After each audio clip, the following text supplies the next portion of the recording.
Today I want to tell you where the bodies are buried.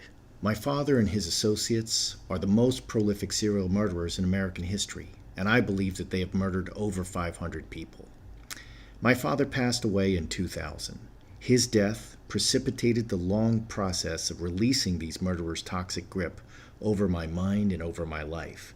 You can see this in my book. The rest of the serial murderers are still alive. They're still kidnapping, they're still raping, they're still murdering. They are the most prolific kidnappers, pedophiles, rapists, and murderers of children, women, and men in United States history. Their methods are so successful that they've spawned at least one other serial killing crew in another state that I am personally aware of.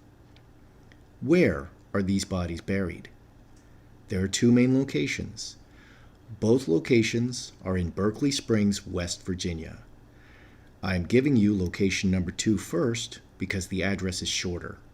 Both addresses may be found online by searching the county clerk's office, Morgan County, West Virginia, here at this location. Bodies will be found scattered all over my father's primary address for 15 years after his retirement. This address is listed as Timber Ridge District, 5.04 acres with improvements. At the red dash on the left, bodies will be found just off of the driveway, just steps inside the tree line. In his later years, he left victims' bodies out in the open, just on top of the ground, hidden only by the thick woods, maybe some leaves on them. He explained to me at least one time that the ground was too hard and he was too old to dig, and someone was coming Saturday to bury them anyway. These incidents were only window dressing for murder attempts on my life. At the red and orange dashes, to the left and the right, most of the bodies will be found directly in front, to the left and the right of the circular dirt drive where there were waist-high burial mounds. At the red dash, behind the basement entrance, my father got lazier and lazier about hiding the bodies and the victims. He laughed when he explained to me that he was accidentally burying the bodies on his neighbor's property. Location number 1 is the 80-acre Whittemire homestead located just behind the Mount Tabor United Methodist Church. This address contains the majority of the bodies buried in West Virginia, and I am an eyewitness to several murders and burials occurring on this property. The property is identified on the deed as instrument number 821791. Recorded on 9/22/2014. This deed is recorded at the office of the clerk of Morgan County, West Virginia, Deed Book 63 at page 267. You can go online yourself at the web address provided and find this same information yourself. Interestingly, my entire life I knew this property as the 80-acre farm, yet the deed clearly states on the last page that it's 49 acres. This is the right location. And if it wasn't so stupid, it would be funny. My father is a pathological liar. I mean, my whole life I've known this property as the 80-acre farm, and it's listed as 49 acres. It's clearly 49 acres. Where are the bodies located? The first body I'd like to highlight for you is the body of the NIST Engineer. My father worked at NIST for 39 years, the National Institute of Standards and Technology in Gaithersburg, Maryland. And there are many suspicious deaths there. I grew up in Gaithersburg, Maryland, and most, if not all, of the original victims, beginning in the early 1970s, were sourced in Montgomery County, Maryland. My father was a very active murderer for over 40 years. So this NIST engineer, he retired at 46, just like me. He took the VERA, Voluntary Early Retirement Authority, authorized by Congress, just like me. He drove a Corvette. He was the first person I ever met who shaved his head, and he worked out regularly. Shaving his head before it was cool. That was not cool back then. He had a one-way plane ticket scheduled for Thailand a few days after his death. My father took me and this man to the Montgomery County Fair that evening. So it was August. My father burned my face with a cigar several times before stubbing it out on my arm. He punched me in the head. He kicked me with his boots. He ground my face into the hard gravel of the fairgrounds with his boot in front of many witnesses. Later in the bathroom, he emptied his full bladder, peeing all over me and all over my clothes in front of another man. My father claimed 3 victims that night at the Montgomery County Fair. This NIST engineer told my father that he was going to report him for abusing me, child abuse. My father followed him to his apartment, pretending friendliness and pretending like he was apologizing, and forced him into his apartment and shot him with his Glock 3 times in his apartment. This was Maryland in the 1970s, and it was absolutely illegal to carry a concealed weapon. Nevertheless, my father carried a loaded 13-clip Glock 9mm at all times on himself. He solved this problem later, and he got a signed permit from the governor himself, allowing him to carry concealed anywhere. And he also scored an auxiliary police badge. After shooting this man in his apartment, my father rushed me home and told my mother to watch me very carefully. He rushed back to this man's apartment, stuffed him unconscious into the trunk of the car, and brought him into the basement of our Gaithersburg home. My father stripped him naked, broke all his bones below the knees, raped him several hundred times. At least 8 persons participated in the rape and torture of this man. Finally, after 3 days, he was transported to the 80-acre farm, which is really 49 acres, where he was buried 3 times. First, he was buried in the soft earth by the side of the creek because it was easy to dig. He was buried alive, and he kept crawling out. There were 5 persons there for this burial, and I was one of them. I was also scheduled to be murdered that day because this was all my fault, according to my father. And there was also a vicious dog there. They continued to beat him. They shot him a couple of more times. They stabbed him several more times. They beat him. They broke his teeth. They broke his jaw, all while he lay in the grave. Finally, they cut his penis and balls off and stuck them in his mouth while he was alive. He still didn't die, and he crawled out of the grave again. They raped me at gunpoint and knife point. They set the dog on me. They tried to shoot me about 6 times, but I just kept moving around like a jumping bean. Finally, the dog, quite a large dog, about 85 pounds, bigger than me, it leapt for my throat. We were high up on the 3rd floor balcony, and I knew it was going to bite my throat. So I used its momentum and I tossed it off of the 3rd-story balcony onto the hard rocks, where it bounced and yelped. Arr! I moved to rush down the stairs to smash the dog's head with a rock because I needed to finish that dog off because it was a very serious threat to my safety. But the murderers weren't done with me. Eventually, they gave up trying to murder me a few hours after that, but they continued to starve and beat me mercilessly as they returned me back to Gaithersburg.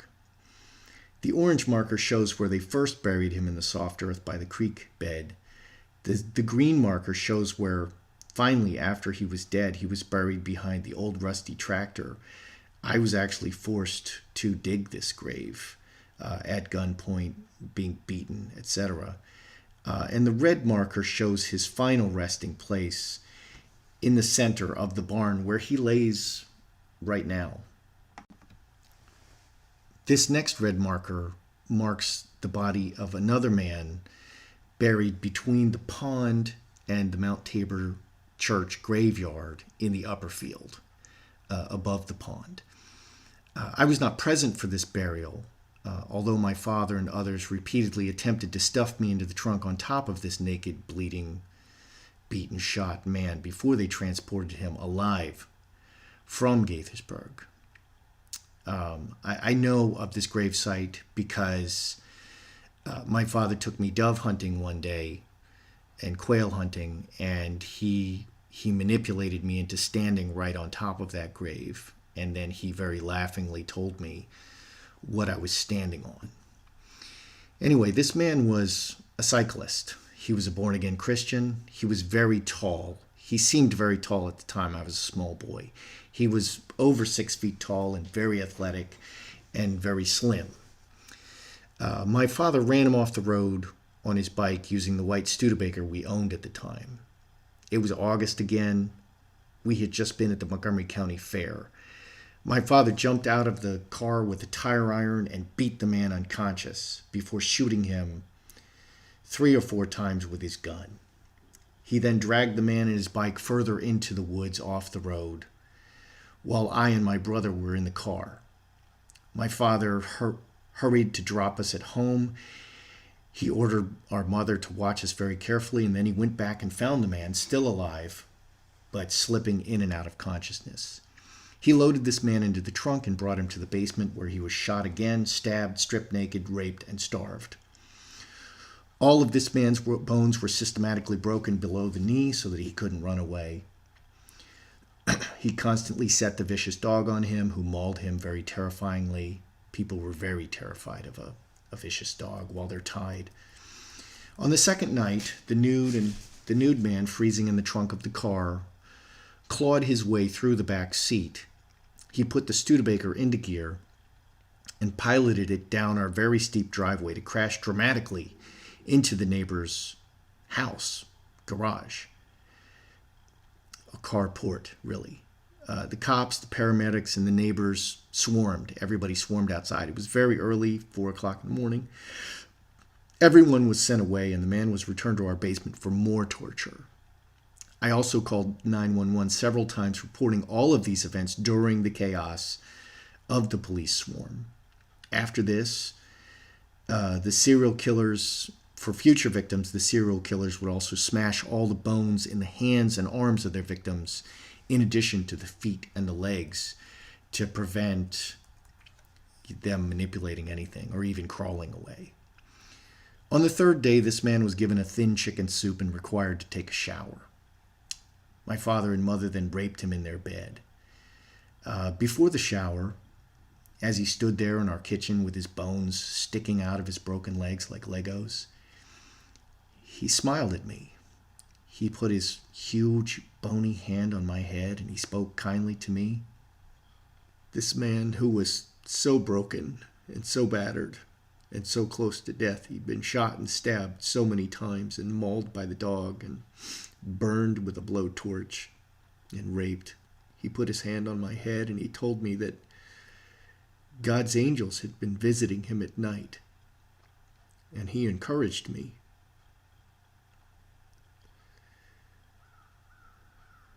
My father stomped his broken legs with his boot and pistol whipped him with his gun and set the dog on him again and forced him into the bedroom.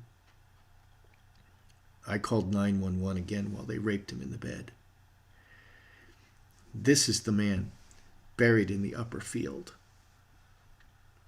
This third map highlights two sets of bodies that I wish to highlight. One is a man snatched from a deer hunting expedition, and the other red marker by the house is an entire family that was snatched. So my father took me on a hunting trip in Berkeley Springs with a party of about 25 persons. I was starved for 3 days. I was not permitted to eat or even drink anything, not even water. That evening, I was given a single thin sheet in the December air, and when the fire in the stove went out, I nearly froze to death inside the farmhouse. It got below freezing. The next morning, we went deer hunting with a large group of men and some boys. We met at the local food market owned by the proprietor of this food market that went out of business, I believe, the next year because of the big food chains that were coming into the area. So this man is easily identifiable. He's probably dead by now. My father beat me. He pointed guns at me. He pistol whipped me. He punched me. He stuck his hand in my mouth and forced me to vomit out the few bites of food I managed to get down before he got to me and started choking me and stuck his hand down my throat. He raped me in the store. He kicked me in the balls several times, all in front of dozens of witnesses at this store. Then we went for the deer to come, and then there was a party that would drive the deer. My father stood and waited, and I was one of the drivers because I was young and spry. Anyway, this practice is now illegal in West Virginia. But it was common practice until then, driving the deer and then, shooting them as they go past. I believe I was in like the ninth grade. Anyway, my father, he repeatedly attempted to accidentally shoot me. And he was, he made no efforts to hide this, and he told everybody. Anybody who would listen, he's like, I'm going to kill that boy. And he fired at me a couple of times, barely missing me. So finally, someone called the police. It was this young man, and the young man standing next to my father. So the game warden came and made motions like he was going to arrest my father. He started to put handcuffs on him. So the younger man admitted that he called the police, and he was concerned that my father was abusing me. This young man made the mistake of following us to the farm, the 80 acres, which is really 49 acres. My father was skinning and gutting a deer. So he hung the deer on a hook. That's how you do it, and then you gut it. I don't know if anyone who's ever gutted a deer, it's quite an experience. And the first time you do it, you'll probably throw up.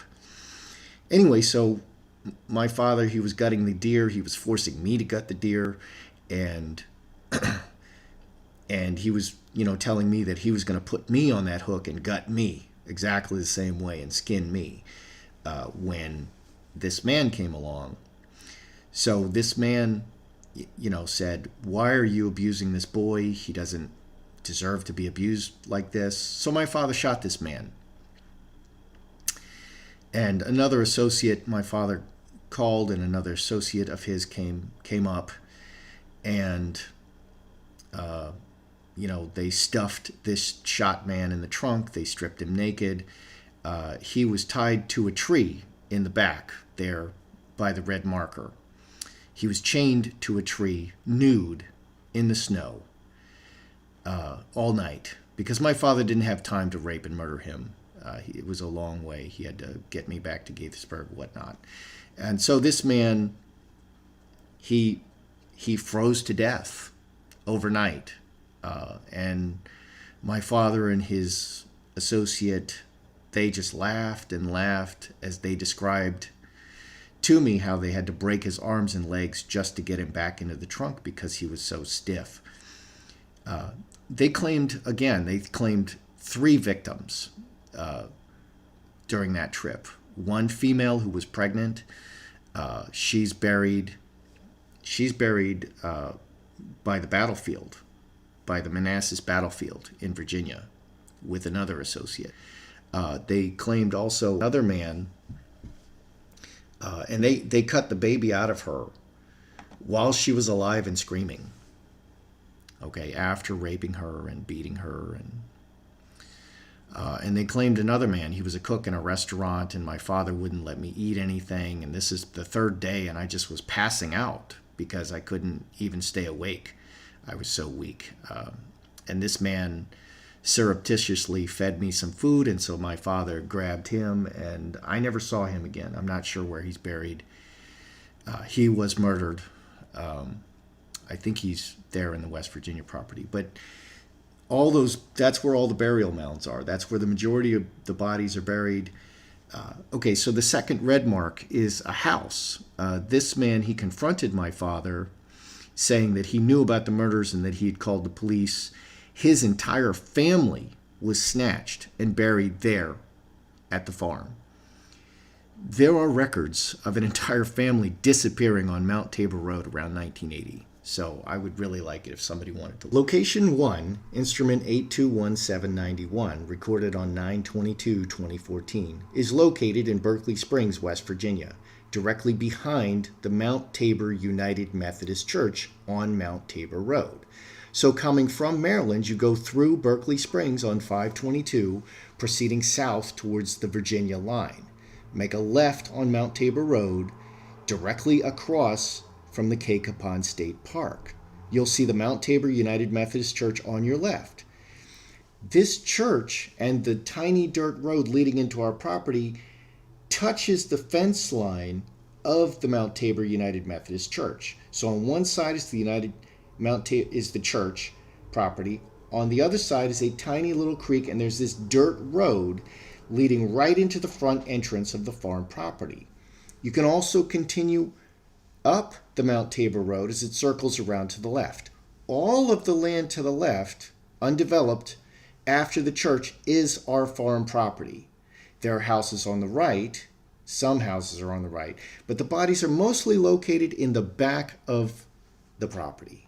To arrive at the 5-acre property listed as Timber Ridge District 5.04 acres with improvements, it's less than a mile south on 522 towards the Virginia line.